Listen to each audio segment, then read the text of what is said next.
Nounou, fille de ménage, chauffeur, agent de sécurité et bien d'autres, le Togolais fait appel à ses personnels de maison pour l'aider au bon fonctionnement de sa maison. Pour recruter ces personnels, certains vont vers des agences de recrutement en bonne et due forme. Pour d'autres, ils se tournent vers des agences sous le manguier. Sous ce arbre, ce n'est pas qu'une simple causerie qui s'y passe, plutôt un entretien de travail. Eric, un agent de placement, enregistre des jeunes filles pour les placer plus tard dans des foyers ou ailleurs dès que le besoin se fera sentir. Il faut que les personnes là viennent. Tu vas prendre son identité et tout. Savoir est-ce que la personne a une personne à venir ici. Il faut d'abord avoir ces personnes-là dans le cahier.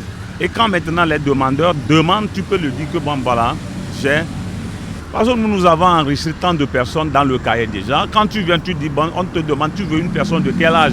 Si ça équivaut quand même à ce que nous avons dans le cahier, on te dira quand même, bon voilà les photos. Et d'abord, nous prenons les photos à ces filles-là dans nos portables. On te présente les photos, tu vas lire, tu vas les voir et voir leur âge, leur ethnie, tout. Parce que nous, on présente tout. Il y a d'autres qui viennent, d'autres qui appellent, d'autres qui écrivent sur les WhatsApp ou autres là. J'en ai besoin d'un chauffeur, j'en ai besoin de telle personne parce que j'ai appris par une soeur ou par un frère que vous faites ça. Certaines filles viennent d'elles-mêmes pour trouver du boulot. Je suis venue chercher du travail. Nous avons confiance à la personne qui nous cherche le boulot.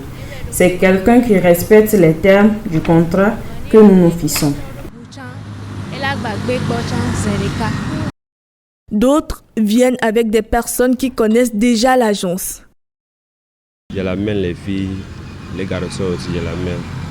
Comme nous aussi, on est des conducteurs de taxi moto. Donc on voit les filles, tu vas voir une fille va t'appeler que c'est comme ça, elle veut travailler. Où est-ce qu'il va trouver travail? Comme il connaît monsieur, j'ai son contact, moi aussi j'ai son contact pour moi. Donc en même temps, je l'appelle, c'est comme ça, il y a une fille tête un peu comme ça, il dit qu'elle habite où, elle veut quoi faire. Donc, je dis que comme ça, de venir jouer pour discuter.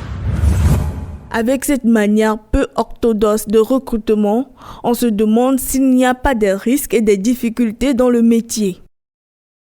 Un collègue avait amené une fille, soi-disant qu'il connaît bien sa soeur, et c'est la fille même, elle est du Nord. On l'a placée chez une maman, elle est béninoise, elle ne faisait même pas un mois. Elle est partie avec 1 million de francs CFA. Et 2023, même actuellement, ce type-là, il était venu, on lui a amené dans une boutique de quincaillerie. Il n'a pas aussi fait un mois, il est parti avec 591 000. Alors actuellement, il est à la prison civile de Lomé.